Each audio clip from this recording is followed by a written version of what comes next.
मीना जी, मैं चाहूँगी कि आप एक सिलसिलेवार तरीके से बताएं कि किसी परिवार को बच्चा गोद लेना है तो पहले कहाँ आवेदन करेगा और पात्रता की शर्तें क्या हैं।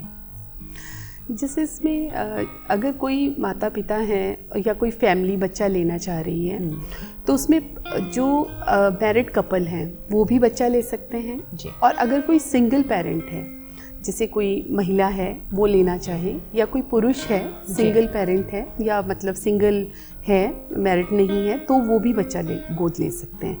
लेकिन उसमें एक है कि अगर कोई महिला है तो वो गर्ल और बॉय दोनों में से कोई भी बच्चा ले सकती है। लेकिन अगर पुरुष है तो उसको सिर्फ बॉय ही के लिए एप्लीकेबल है। अगर इसमें एज का भी क्राइटेरिया है, जैसे अगर दोनों हस्बैंड वाइफ हैं और उनकी एज दोनों की मिला के 85 ईयर्स हो रही है तो उन्हें छोटा बच्चा मिल जाएगा 0 to 2 ईयर्स का।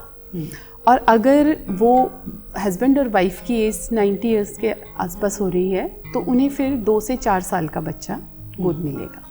और इसी तरह अगर बड़ा बच्चा है तो 8 साल से ऊपर का, 4 साल से ऊपर का बच्चा है तो उसके लिए 100, दोनों की हस्बैंड वाइफ की एज 100 साल के आसपास, 100 साल ही एग्जैक्ट वो रखी है उसमें। और अगर 8 साल से ऊपर, जैसा कि अभी एक वो है कि 8 साल से ऊपर के भी बच्चों को 18 साल तक गोद लिया जा सकता है, तो उसमें जैसे इससे ऊपर 100 से ऊपर अगर 110 साल रखा है तो 110 साल की एज तक भी पेरेंट्स उनको बच्चों को गोद ले सकते हैं। दूसरा, इसके साथ साथ उनकी आर्थिक स्थिति भी देखी जाती है कि कम से कम वो बच्चे को एक ऐसी परवरिश दे सकें।